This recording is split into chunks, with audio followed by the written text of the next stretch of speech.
Well, hello there, Jim. What a pleasure it is to be here, man. I just went in and hit the share button myself so we can get everybody out there. I want to get everybody in here because, from what I understand, you and I are about to shake things up. Shake them up.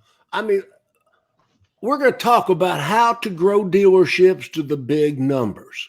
There's a lot of imposters, a lot of pretenders, a lot of never was, has-beens, and never was, never will be's out there trying to tell people how to do things they never done, can't do, and won't ever be able to do. It's like, when you go to multi-level marketing and people that ain't got any money trying to tell you how to be rich. That's right. Excuse me. So everybody hit the share button right now. I want this all over the Twitterverse, all over the Facebook verse. Get this out there because it's Lundy and Ziegler, the dog and Glenn Lundy. Glenn, every one of us stars in the business, every one of us, and I consider myself an industry celebrity. I'm sorry, love myself dearly, got a big ego, but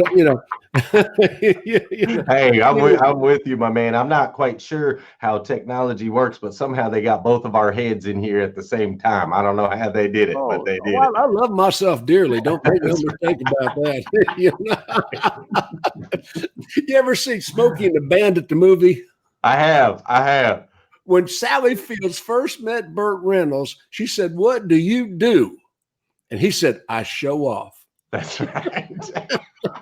Well, that's what I do. But I patterned my whole image. The alpha dog, me, I'm a cartoon. I created the alpha dog. I'm Jim Ziegler portraying the alpha dog. Right. The hat, the jewelry, everything about it is a cartoon character I created. And I created it after my hero, my generation, Muhammad Ali. Okay. He would shoot his mouth off, but he would knock him out. That's right. He could back it up. I could back it up. And I have seen that about you. So everybody look, hey, Randy Tucker, Susan Chow, Jack Benston, Kellen Whitehead, Patrick O'Brien, Kevin O'Brien, Bill Schomburg. We're building a crowd. Frank J. Lopes. Do you know that rascal? Oh, Frank Lopes, of course, man. How can you can't go anywhere and not know Frank Lopes. That guy's hair, man. His hair is incredible. If you ever had a nuclear war, his hair would survive. No, it wouldn't move, not a sliver. You can see, but there's the hair.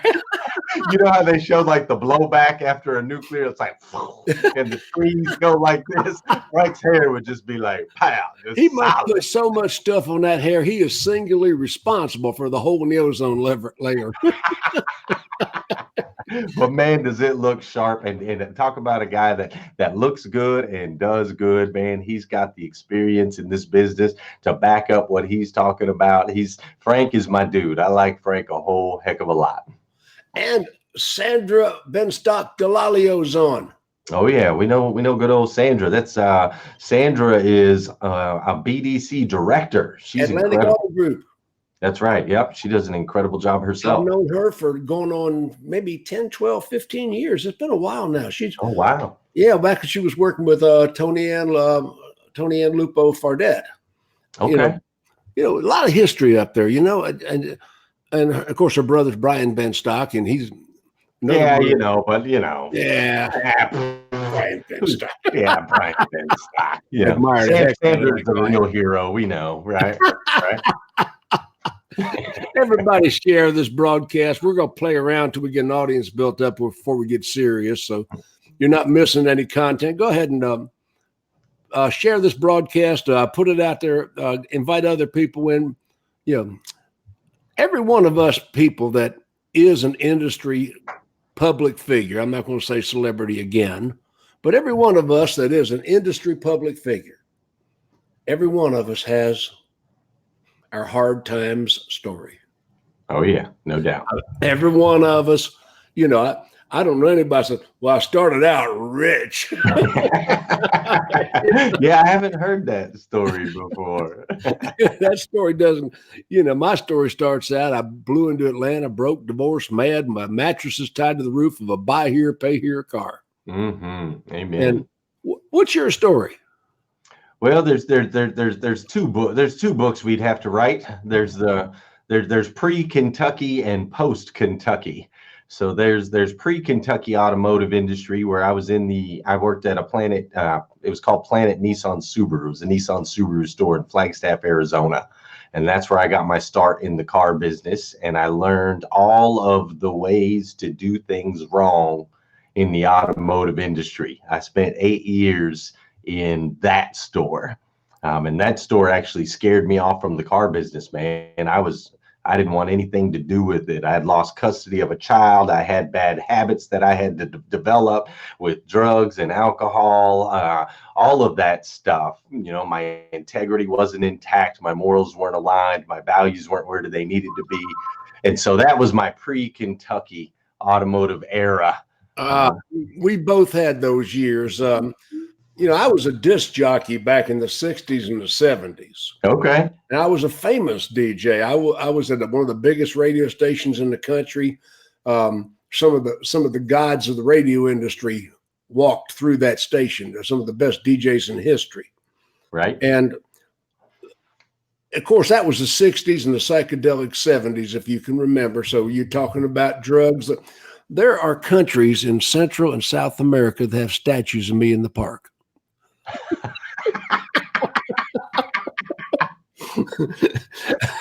I went down to South America recently on vacation, and they put me in a limousine, drove me down to Center Street, had a parade. Hey, it's Jim. Everybody waving. I feel you, man. I feel you. We all have those days, right, where we're chasing something.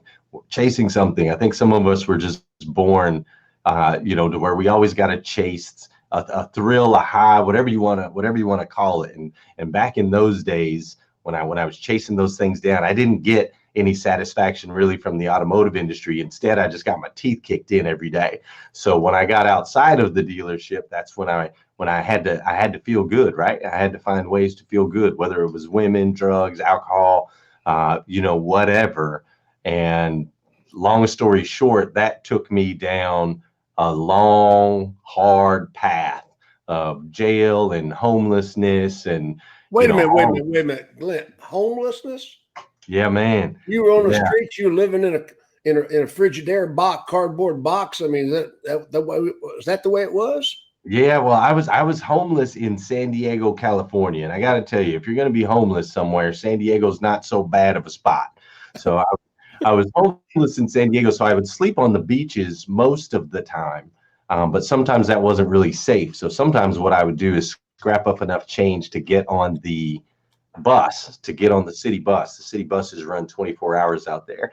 So I'd get on the city bus, pay for that, and jump into a booth, and I would sleep on the bus until it would park at the depot at 6 a.m. and they'd kick me off the bus, man. And then I'd go back scrounging the streets trying to put together 99 cents so I could get a sausage McMuffin or something like that to eat, and then put it on repeat. So that season of my life was a tough one. This is pissing me off because your hard luck story is worse than mine. I had to find a way to win, man. I got to find a way to win when I'm with the dogs. So we go into the backstory, but it was tough. But ultimately, I ended up, long story short, a lot of things happened. I jumped on a plane. I had $1,500 cash in my pocket and a suitcase. And I jumped on a plane. I landed in Kentucky, where I met up with a guy that I barely knew. His family kind of took me in. His sister let me sleep on her couch for 6 months. I got some odd jobs here and there. And then I created my own company. I was doing everything in my power to stay out of the automotive industry. I didn't want anything to do with selling cars. Really? Oh, man. I just had such a bad taste in my mouth for the auto industry. And so I created my own business. I was doing a free poker league where I was running poker tournaments in bars and restaurants all over Kentucky. I got Budweiser as my sponsor. I built this whole thing, man. It was crazy. I built it from one guy on one table, to we had over 10,000 people that were in the group. We were in bars and restaurants 7 nights a week. WSOP. Yeah, man, it was fun. We were giving away a $10,000 seat to the World Series of Poker every year. I mean, it was a good time, but I still had one big problem. I was in the bar every single night Yeah. until 3 o'clock in the morning. I had Every some of my single best times night. in bars. Yes, sir. There are many times I remember and many that I don't. There are some that I will share with you and many that I won't. I was known, I was known as a Class A bar fighter. Okay, I believe it. And when I got in a bar fight and the police found out it was me, it was 3 cars. Oh, it's Ziegler. We Call better some send backup. everybody. Yeah, I feel you, man. Call some backup. Ziegler's in a fight. But I met my wife. She was a bartender. I met my wife, and Is this your current wife? my current wife, and we quickly had our first child. 6 of them, right? 7 total now. I got 7 total. You got to find out what causes that. Hey, I know exactly what causes it, and I thoroughly enjoy it, sir. So we had our first kid, and she's like, Glenn, you cannot be in bars till 3 o'clock in the morning every night. This isn't going to work. She said, you need to get a day job. And the only thing that I really knew how to do really well was sell cars. I was always really, really good at selling cars. So I made a decision to go to a local car dealership right there in Paris, Kentucky, population 9,600, a dealership that had been around for about 50 years that was selling about 120 cars a month or so. And I decided I would go into that store. And Jim, you should have seen it, man. I went in and I gave him my best pitch ever. I'm like, Mr. Cummins, I've been a finance guy. I've been a sales manager. I've been a GSM. I'm going to help blow your store up. You need me on your team. I gave him the whole pitch. This is Dan Cummins Chevrolet, right? Dan Cummins Chevrolet in Buick, Paris, Kentucky. Yes, sir. So I gave the owner the full pitch. I gave him my whole resume, told him all my experience, and he looked me in the eye and he said, Glenn, we don't need any managers around here, but we could sure use a good salesperson. And so he humbled me. He took me on as a salesperson, and I sat down and I wrote out a list. I wrote out a list of everything that I had hated about the auto industry while I was in it prior. And I wrote out a list of everything that I believe customers hate about the auto industry. And I told my wife, I'm going to do the exact opposite of everything on this list. And we're going to blow this dealership up in Paris, Kentucky. And that's what we did, my man. That's what we did. So, and when did you become a manager? So I did sales for 4 months. I was the top sales guy for 4 months, and they were like, okay, yeah, I guess we do need you as a manager. And Wow. so they promoted me to sales manager after 4 months. And then it was shortly after that, I became the GSM. And then about another year or two, I became the GM of the store. Now, I never was a GM. I was a GS, sales manager, general sales, but I never was a general manager because I didn't care about the service department. Sure. I don't even care what goes on the other side of that wall. I mean, there's a nice people. I've met them, but it's not what I do. Right. I'm a variable operations guy, and I set world records in some categories. And my story, I was dating my wife. My wife wasn't up. Okay. I mean, where are you going to meet women working those hours? You know, that's the only way. That's right. She came in, bought a car. Yeah, we're gonna do that, you know. And so I dated her for 2 years, right? 2 years, and then we started talking about getting married. And she backing off. She said, you know, my family, her family is a southern aristocratic type family. You know, I don't know if she'd like me saying that or not, but you know, her family was old South, had some money. Yeah, a little Southern traditional wealth. Drag racer, bar fighter, rough as a seal. She gonna bring this guy home. She said, my parents gonna have a problem. I said, what if I was a manager? Right. So I went to the dealer. I said, look, I got to be a manager. You know, right. Pat Ryan F&I school, and we were off to the races. I set the world record first year. Oh, wow, man. You know, just nobody had done $1,000 a retail unit yet. Right. And I broke the $1,000 barrier, well documented, you know, so I was the first one in the country to do that when we had $9,000 cars. Right. Right. Yeah, that's incredible. Different days. No so doubt. I went to work for Dyer & Dyer Volvo. This is where the story starts with you and me. I went to work for Dyer and Dyer Volvo. They were selling 40 cars a month on a side street in Atlanta. Mhm. All those. Okay. We were selling 850 within a year and a half. Wow. Yeah. Now, I wish I could say I did all that, but I was one of the managers. I wasn't even in charge. Right. Sure. But I was part of it. Right. We grew that dealership so fast, we had to buy a Greyhound bus station, tear it down, and rebuild it as a car dealership because we couldn't do new construction as fast as we grew the dealership. That was Dyer and Dyer Volvo. That was Richard Dyer. It was 5 extremely talented managers, and I was privileged to be one of them. Mm-hmm. Mm-hmm. And then the last year I was in the car business, I worked for the Potamkin organization that had 5 dealerships, and I was blessed to be in a management position in the platform, and we went to 500 units a month in a Cadillac dealership. Wow. 3-acre lot. There's no 500 unit Cadillac dealerships in the universe right now. Right. But there was a couple of them at that time in the country. Sure. So, okay, you went to Dan Cummins Chevrolet, and you did an 800% increase in volume. That's correct. And that was with you as the general manager. I never enjoyed that luxury. When I was with Potamkin, Larry Murphy was the general manager. Mm-hmm. I was like third in charge at the time I was there. Mr. Domenicone was the managing partner.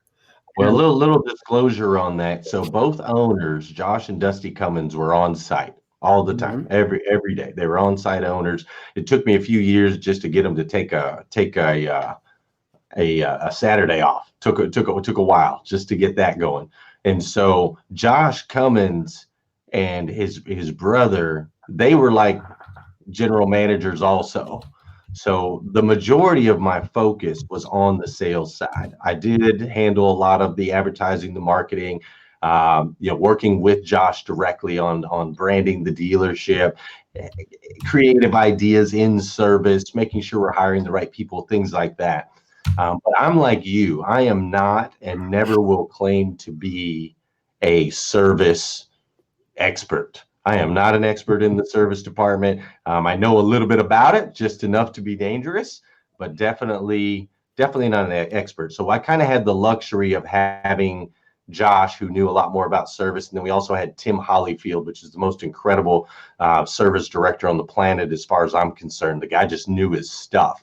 So I wasn't as hands-on on the service side as I was the sales side, but I did have the general manager title. Yeah. So, I know a lot of people that are sales managers that hold the general manager title, and they're really variable operations people. Like, that's my specialty. Sure. And, so I was only a sales manager for a short time. I was a F&I manager most of my career, and that's where the records are. Right. But the dealerships I've been involved in growing to the big numbers happened after I started the company. Mm. After I got out of the business, like Westway Ford in Dallas. Glenn, when I went into Westway Ford, it was the late 80s. Mm-hmm. They were selling 400 units a month. We were at 1,000 units within a year. Incredible, man. When I went into Prestige Ford, also in Dallas, they were selling 800 units a month, and we actually had a month where we did 1,700. Wow. So, I've got more war stories about growing dealerships to the big numbers, but let's get into the meat of this broadcast. You and I've been playing. We've been talking about. Yeah, man. We just hit it off, but we got to get into the content here. Yeah, let's give people some value. We got 34 people watching this broadcast right now, and thousands are going to watch the replay. No doubt. Thousands will watch. What would you say is the number one item, number one thought process, number one ideal that grows a dealership to the big numbers? Number one is culture. Hands down. 100%. The way we were able to move the needle, the way we were able to move it, is we had everybody pushing in the same direction. Everybody was on the same page. We were one team. Everybody was valued. Every position was valued. We made sure to train our people every single day to add value to their lives. Stop a second. Now, I had a brief encounter where I was training at Lynn Hickey Dodge in Oklahoma City. Mm-hmm. And Lynn Hickey Dodge in 1994 set the Guinness Book of World Records. They sold 2,817 retailed units. Wow. And, that was Guinness Book of Records was on site. Lynn Hickey did one thing that you just said. They trained every single day. That's right. Every day. That's right. And the one thing they did that most people out there watching this broadcast, pay attention, dumbass. Listen, most of you people listening to this broadcast don't do. I hope I got managers and dealers watching this. And I don't care if this offends you. If it fits, wear it. There's not a tent revival. You don't need to stand up and cry or confess or anything like that. Just tell yourself I'm telling you the truth. Most of you don't retrain existing salespeople. This is so true, man. It's awful. I got into business in 1976. What year were you born? 77. You were even a gleam in your father's eye when I started in the car business. That's right. So think about it. In 1976, I got into business. They threw me in a room with a bunch of Jackie B. Cooper tapes and said, do not come out till you are trained. And what's crazy about that is fast forward 20 years later, they threw me in a room with a bunch of Grant Cardone tapes and said, do not come out until you are trained. And they never trained you again. That's right. That's you right. never had any additional training after that initial training period. That's it. That is insane. I agree 100%. Okay, I interrupted you. Go ahead. No problem. You said you trained every single day when you grew the dealership to the big number. What else do we do? Well, so I have this acronym that I use, and this is what we did there's multiple things that we did, but I have an acronym that I use called LEAD, and it's got 2 D's, LEADD. All right.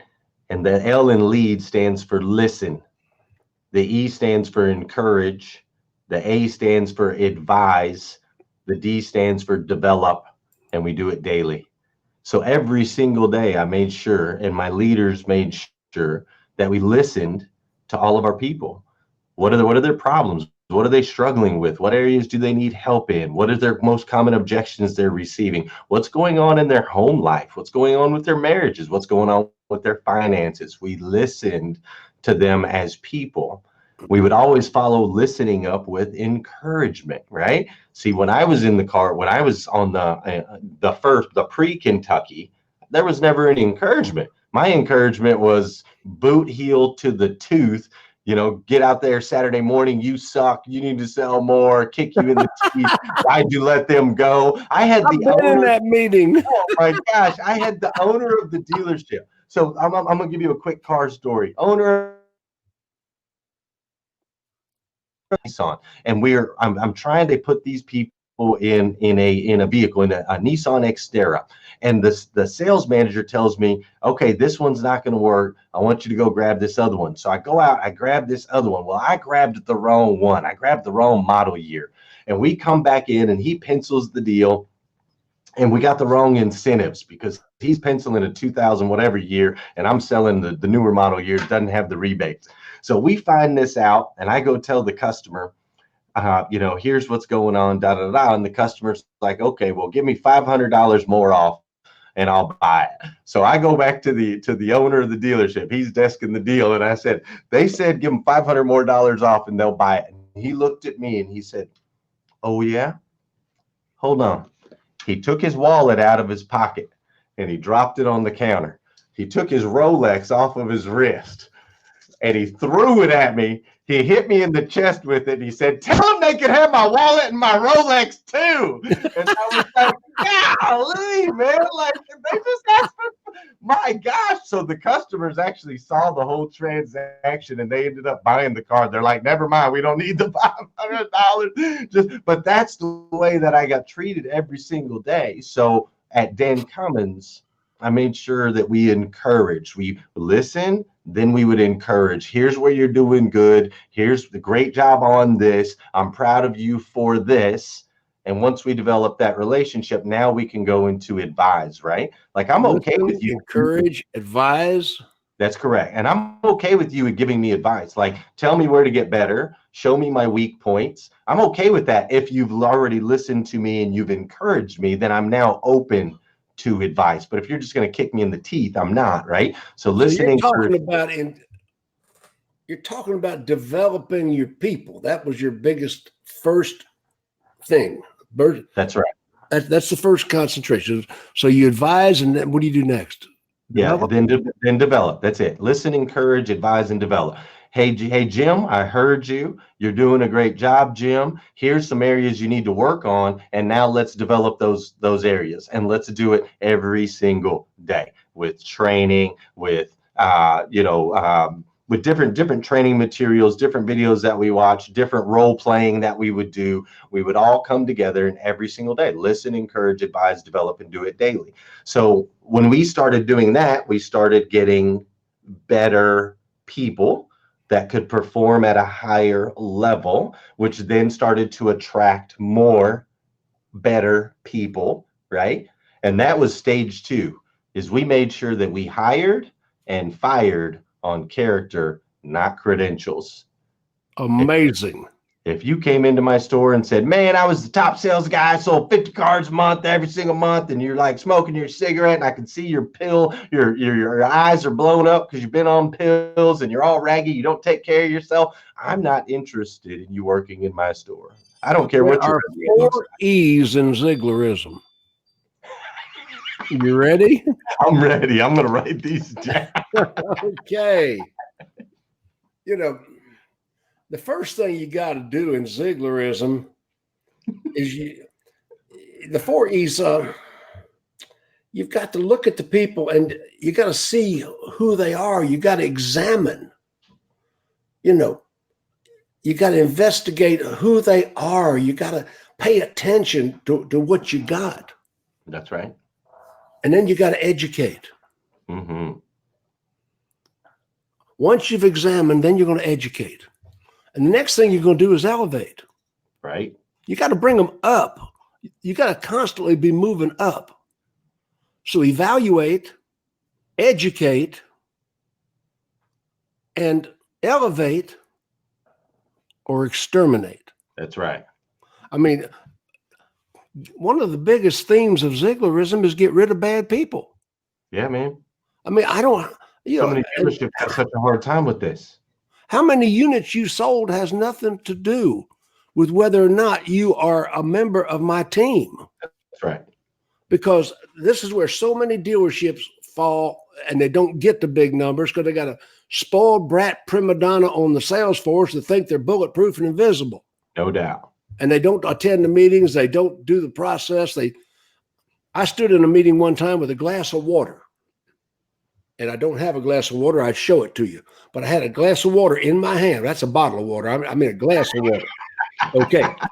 And I said, this is the dealership. This glass of water represents the dealership. This finger represents you. This is you in the dealership. If I take you out of the dealership, that's the hole you leave. I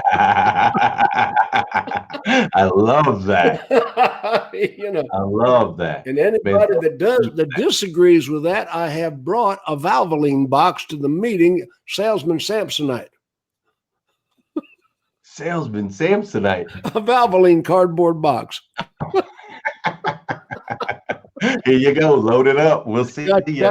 Salesman. But anyway, all humor aside, evaluate, educate, elevate, or exterminate. That's right. And we evaluate. You can't control what you can't measure, and salespeople need to be measured. We have CRMs that do that eloquently today. Sure.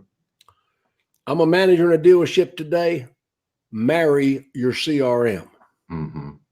Every dealership that I personally have been involved in growing to the big numbers, we completely married the CRM. Every one of them. And not only married it, but nobody is exempt from the CRM. That's right. That's old Joe. Old Joe can't do the CRM. Old Joe can't stay here. That's right. I'm sorry. Yeah. Okay, so you Dan Cummins. Now you didn't just lead with 2 Ds. What else did you do? Yeah, we led with 2 Ds. We hired and fired on character, not credentials. That was a big one. And then as far as behind the scenes, just making sure our strategy and our mindset was really, really clear. So we had a firm belief that what we were doing was making a difference in the industry, right?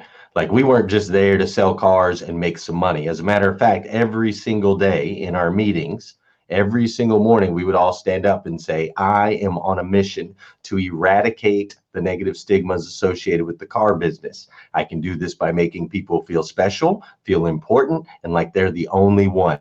I will offer an experience that will exceed my customers' expectations today, tomorrow, and in the future. I do not just sell cars, I will create fans. Now, you said that every single day in your meetings? Every single day. We all stood up as a team. Everybody said it. Some of them said it with gusto. Some of them said it out of the corner of their mouth because they didn't want to. But if you were on my team, you stood up and you said it every single day. That's how we started our day at Dan Cummins. And so people knew that what we were doing was not just trying to make a little money. We're just trying to sell cars, but we were actually part of a bigger mission to make an impact in the industry. And when you get a bunch of people moving on mission, Jim, I tell you, man, you can break through barriers and walls. I've seen it. I've been part of it, but they haven't. This is true. This is true. There's so many people out there that I have meetings all the time in dealerships, and I'll say, you know, half the people in this room are never going to do anything I teach. You're a mutineer. You're a hostage. You wish you weren't here. And if I knew exactly who you were, I'd throw you out of here. Right. But since I don't, y'all got to stay. Because, you know, everybody's not a superstar in their mind. Everybody's not going to be an achiever. Everybody's not going to grow. And average is, you can be average, but average is the exact point where sucks starts. You can be average. Yes, it is. You are the leader of the sucks. I love that, man. I love that. That's original Ziegler, but it's you know, average is where suck starts. I mean, I'm sorry. Yes, sir. You know, when you know, if you are striving to be average, nothing wrong with being a car salesperson. That's right. But it is the entry level of our profession. That's right. And you know, if you want to be a manager, you got to have goals. I mean, you can't start out being a manager. And I tell people that the man at the top of the mountain didn't fall there. Like I saw some joker this week announce that he was a trainer. I mean, and I know this particular man, not going to say who it is or where it is, but all of a sudden he's a national trainer. He's a national trainer because he failed as a salesman. Excuse me. Now you're going to teach other people how to do that. Oh, my goodness. Quit it. You got to pay your dues. You got to pay your dues. No doubt about that. You mentioned the key word there. You mentioned the word goals. And one of the things that we did is we took the manufacturer's recommended goals and we threw those suckers out the window. We took the regional targets and everybody, well, the dealers around you are doing this, and based on your population, you should do this. And if you could have a 2.5% increase, then that's good. And we just threw it all out the window. And we enclosed ourselves in a little bubble. And we said, we don't care where we're located. Where we're located no longer matters. We're in the late 2000 or the 2000 teens.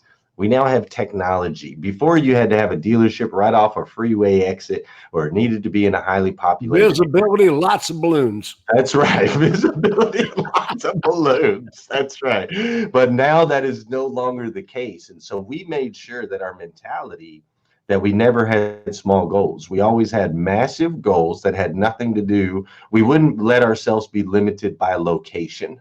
We never allowed that to play into our game plan, into our strategy, or into our mindset. So we set big, lofty goals month after month after month, yearly goals, year after year after year, and just continued to find creative strategies and ways to reach more people, right? It's a numbers game. The more people we can reach, the further we can stretch our market, right? We started off with Paris, Kentucky, 9,600, and then expanded into Lexington. They've got 200,000, and then Louisville's got 1,000,000, and Cincinnati's got however many. And we just continued to expand our territory as we expanded our marketing and developing our brand to the point where we had people. We have one customer.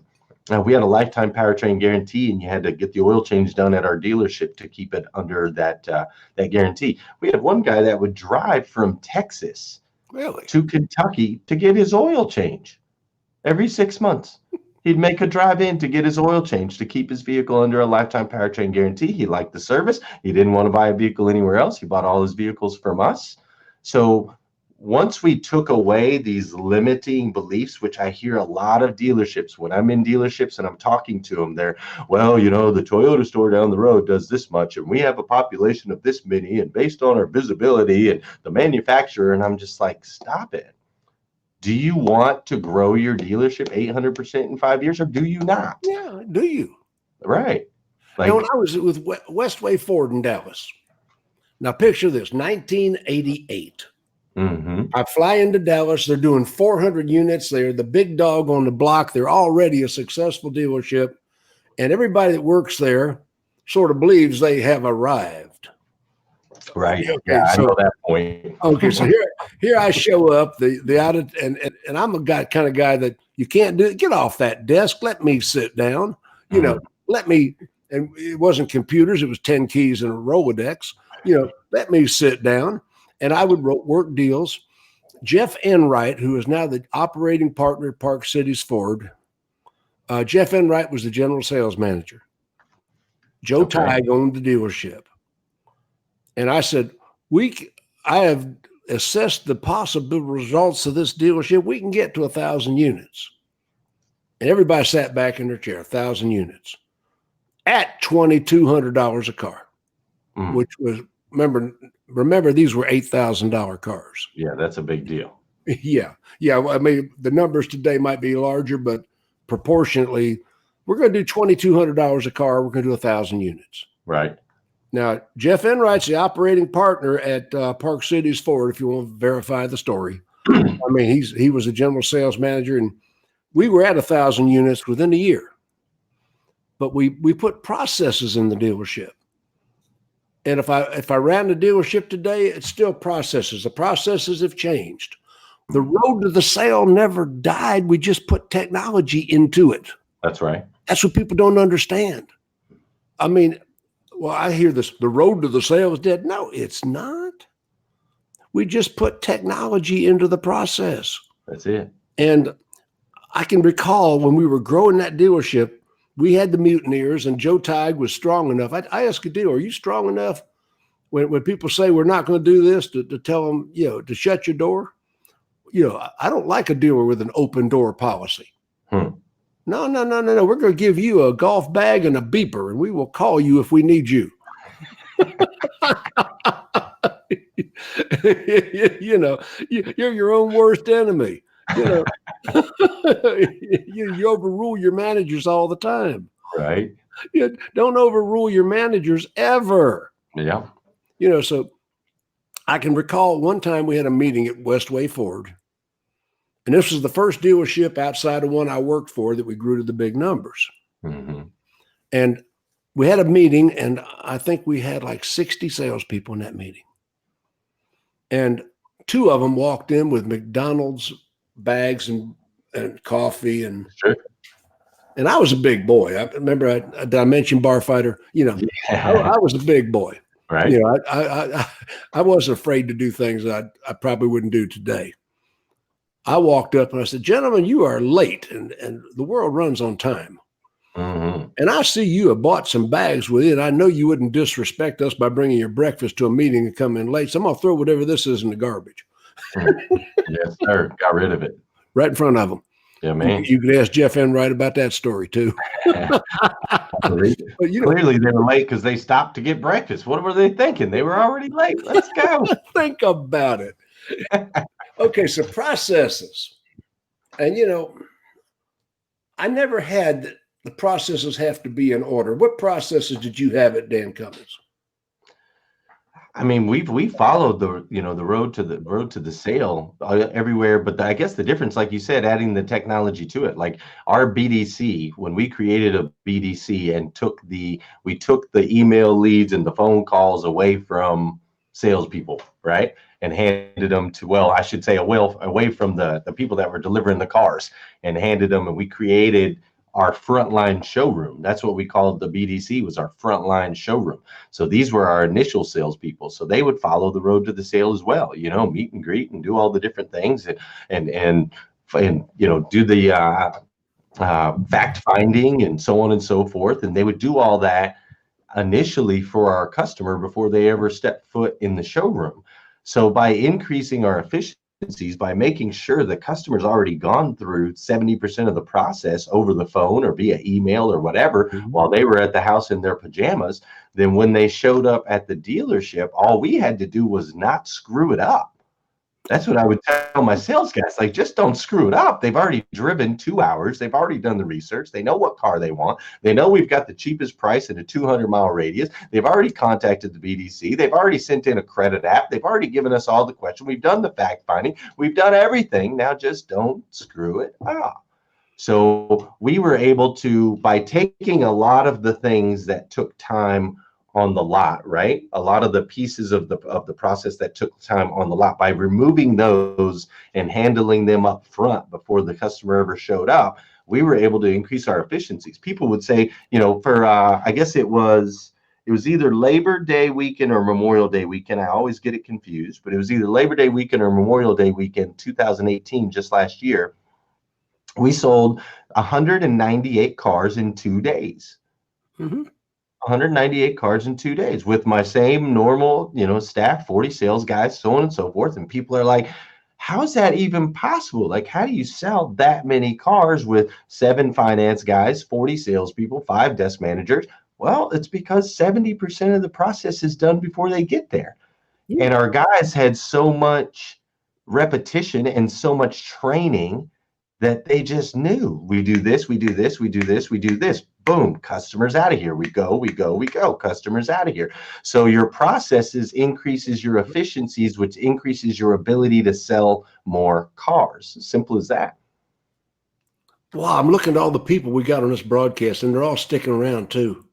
It is, I'm telling you what, we've got, oh man, Michael Cirillo's on the sidebar, John Rogers. Yes, Cirillo's my dude. Oh, I'm telling you, Dave Clayton, Nathaniel Banks, Bill Schomburg. We got a heck of an audience on the sidebar here. Bill Oliverio, good friend of mine. Of course, Sandra, Jack Bankston. He had to leave and do a delivery.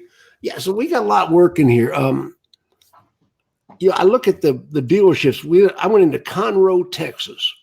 Now, Conroe's about 40, 50 miles outside of Houston. Mm-hmm.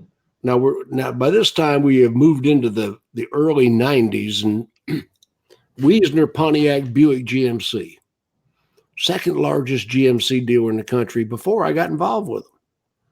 I mean, they were cooking, and we're talking Mayberry. Right. I mean, probably Paris, Kentucky is a metropolitan area compared to this, okay? I get it. Okay. And the Chevy dealer up the street's got a billboard, cars and eggs are cheaper in the country. So we got a Chevy dealer selling 30, 40 units, and we got this dealer selling like 400, just below 400, 300 and whatever. Sure. Got that dealership to 600 units within a year. Mm. Within a year, we were selling 600. And this is Pontiac Buick GMC, one of Chevrolet's off brands at the time. Incredible. And it was amazing to me the way we grew that dealership, and we developed a thing called "Write 'em, don't fight 'em." And I still subscribe to "Write 'em, don't fight 'em." Mm-hmm. And what I mean by that is the biggest thing I see with salespeople, if that customer is not pre-sold coming on the lot, mm-hmm. and you and I both know that most customers don't get the car they came in on. True. They switch. That's right. That's why V Auto and I have such a conflict, because why cheap price a car when they're not going to get that one? And you sabotaged, give them a used car a fighting chance to make a profit. Sure. So write them, don't fight them. One of the biggest things I see that sales departments do is they qualify the customer. Right. But they don't qualify them, they disqualify them. Mm-hmm. They're trying to find out why they can't buy a car, why they won't pay that much. Yeah, all those questions in the discovery are aimed at why they can't buy a car. That's right. The stupidest question we ask a consumer is, what's your budget? That's right. What's your tell me what you want to pay. I've been doing this 43 years, set records, never ask a customer what they wanted to pay that they told me a number that would actually buy the car. That's right. Never once. Never once. So you got processes, you shortened. I love it that you use technology to shorten the road to the sale, the time involved. That's right. So a lot of the legwork was done before they got there. A lot of the selection was done, even though you and I both know they're gonna switch cars, not necessarily switch cars, but switch equipment. Yeah, absolutely. When they see a car that has different equipment than they thought they wanted online. That's right. I train my salespeople. I want you to have several cars lined up for switch. Now, did you have the cars cleaned up and ready when they got there? Depended. Sometimes we'd get so busy that we weren't able to. But initial appointments first thing in the morning, if we knew some people were coming in, our BDC department would hand those appointments out to the different salespeople. They pull the car up, at least make sure it has some gas in it and it doesn't have a McDonald's cup, sitting in the passenger seat from somebody from detail.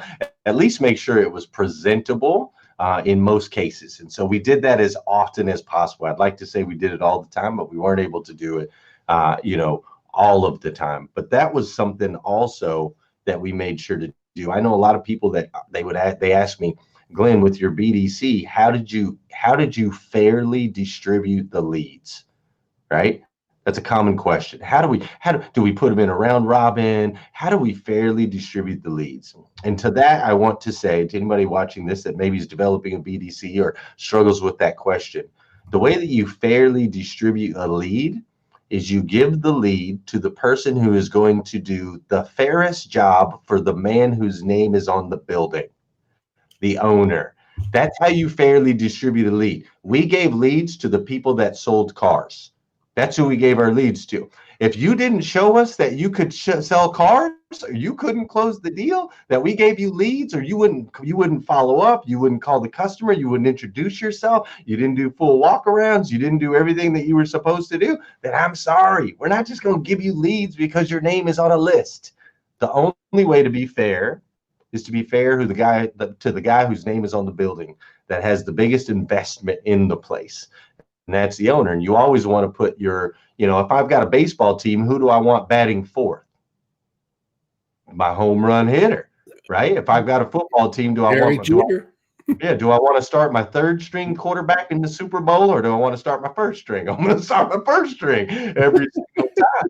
And so that was something that we did that some people would argue with and say, no, everybody deserves a fair shot. Oh, you got a house mouse. Yeah, I agree. Everybody deserves a fair shot. One fair shot. You screw it up, you don't do the things that you're supposed to do, I'm going to give the deals to the people that are going to close them. So we had you want to call them house mouse, whatever the heck you want to call them. I just called them, those were my rock stars. Those were my rock stars. My rock stars got the leads. If you could deliver and follow our process and sell the car, that's who got the leads. Every dealership that I've had influence in growing to the big numbers, if I had influence, we've had a multi-level pay plan. Mm-hmm. And I've got that in print. It probably needs some adjustment with the technology today, but the big dog's pay plan had different levels of pay for different levels of production. That's right. And every quarter we would adjust it back to where you were the previous quarter. Mm. So if you didn't maintain that level, you could fall back a couple percentage in your pay plan. Right. Makes sense. And the top of the pay plan was the executive team. Mm-hmm. And the best place we ever did that was Prestige Ford in Dallas in the 90s and the early 2000s. The early 2000s, And we had that month where we hit 1,700 units, and we did 1,000 units almost every month. The executive team had special privileges, special schedules. They had, and they could take a TO for another salesperson instead, because we were short on floor managers when you're selling that kind of volume. Yeah, no doubt. So an executive, and we never, now I don't know if you're going to like this or not, but we never, if I have influence in a dealership, we don't split deals unless it's by agreement. In other words, if I send in an experienced salesman, you're not going to steal the commission from a green pea for doing next to nothing. That's right. We will pay you an assistance fee of $100 or whatever it is per deal. That's right. So we develop a program where experienced salespeople can take TOs and assist. That's right. But you don't get half of that green peas. That's right. Commission. We want those people to make good money. That's right. My theory of growing a dealership is hire the very best people and pay them too much. I agree with you 1,000,000% on that. Hire the very best, pay them too much. We took our top salespeople, we put them in a role. We had something called the triplets. And so our triplets got paid $1,500 a month extra on top of their whatever they made in commissions. And it was their job to help us close other deals, help appraise cars every once in a while, maybe work a deal for us, maybe submit a deal to the bank if we were getting overwhelmed. Basically, they were managers in training. They had certain expectations. They couldn't drop below 30 cars a month in sales. They had to keep their CSI up at certain levels. But we paid them, because I'm with you. Pay them. Don't take the half deal and make the green pea feel less than, because then he's not going to ask you for help. He's just going to let your customers go, and not ask for help. And so I'm with you. Our sales managers got paid the big bucks. Our finance guys got paid the big bucks. As we were moving the needle, they got the reward. I made the big bucks as a finance manager. Yes, sir. I had a general manager bow up at me one time and say, "You made more money last month than I did." I said, we could switch positions. I'll take your pay plan, still make more money. He didn't like that. There were multiple times that my guys, their checks were bigger than mine. And I'm 100% okay with that, man. If they're hitting their targets, they're hitting their numbers, they're moving the needle, pay them, hands down, every time. When I was working with Lynn Hickey Dodge, and I didn't do a lot at Lynn Hickey Dodge. I don't take any credit for their success. I trained there a couple times, but one thing about Lynn Hickey Dodge, I got to witness it. I got to see a 2,000 unit a month dealership. They had a young wholesaler come there while I was there that didn't even have a franchise. Mm-hmm. This young wholesaler was from upstate New York. He was studying the Lynn Hickey program. They were selling a program where you could learn their program. Okay. And that young wholesaler took everything back to New York and put it in his dealership, the Lynn Hickey process. His name was, it was Billy Facillo. Okay. Biggest Hyundai dealer in the world today. Oh, wow. He was a wholesaler. He didn't have a franchise yet. You watch people develop. It's amazing. It is amazing. The more you pour into them, the more you can get out of them. That's for sure. Tell me some more about what we did that made Dan Cummins Chevrolet what it was. I mean, let's see. We touched on the culture. We touched on the people. We touched on the processes. We touched on the mindset. Creating a mission, creating a movement. Another key factor to really moving the needle for us was an expectation of excellence. We expected growth. We expected, like, it wasn't. Josh Cummins used to say, he used to tell us all the time, we'd have a record month, right? We'd have a record month, sell 800 something cars, whatever. He'd say, dude, you guys are C+ students. Great job. You guys are C+. C+. Right? He'd say, you guys are C+ students. We'd say, C+, what's C+? He says, man, it means you're doing a really good job, but we still got room to grow. Right. And we demanded people be on time.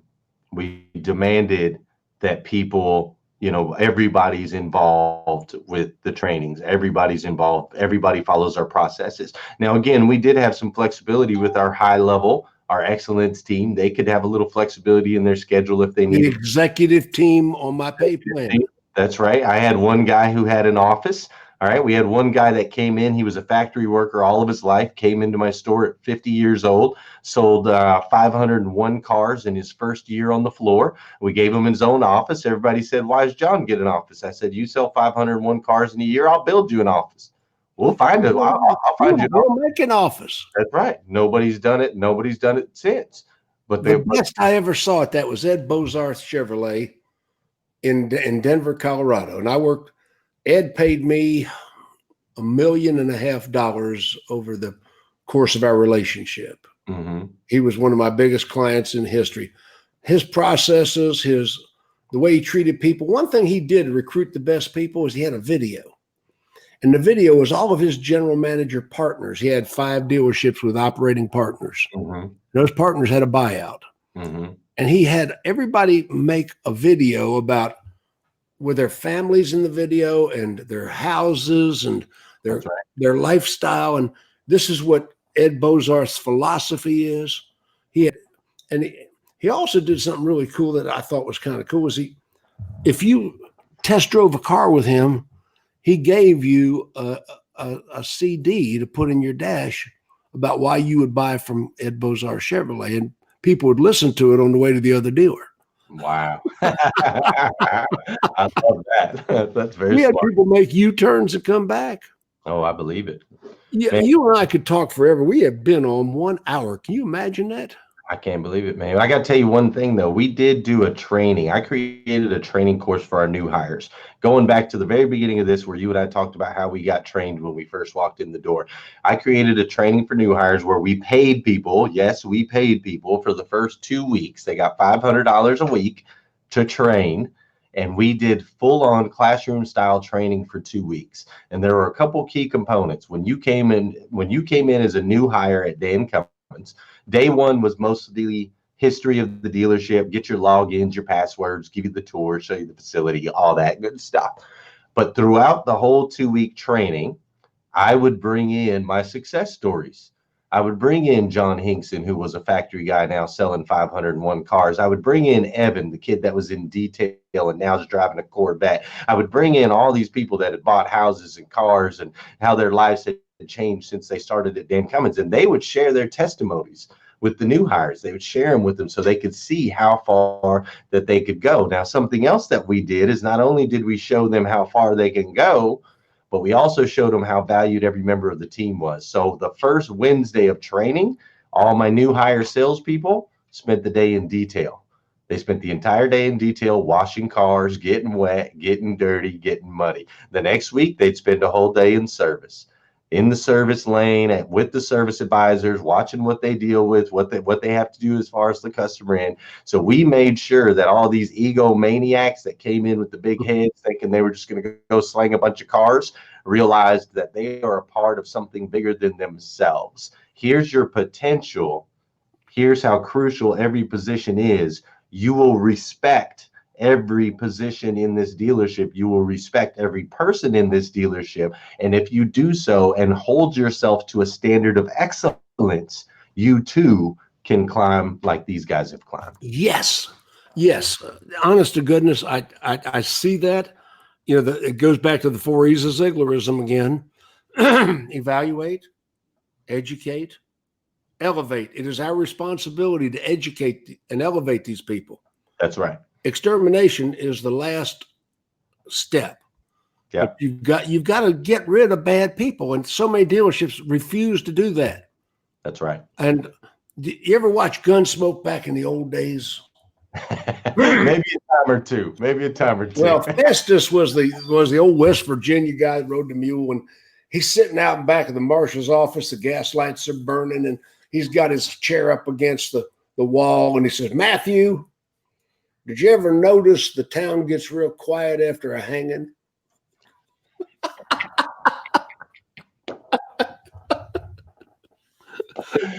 Yeah. Yeah. I mean, it doesn't make a statement when you fire a green pea, but when you fire that ringleader, Oh, they're yeah. selling 20 units a month. No doubt. No doubt. And I think, you ever see an umpire that's boring? You oh, watch a yeah. baseball game, the umpire goes, "You're out. You're out." But then there's that other umpire. Yeah, out of here. That's the way I fire people. I love it, man. I love it. we But I think ultimately, Jim, I think if people would focus, if they'd spend a little bit more time investing in their people. So what these dealers will spend all the money in the world trying to figure out a new process or a new product, and they won't spend money on their people.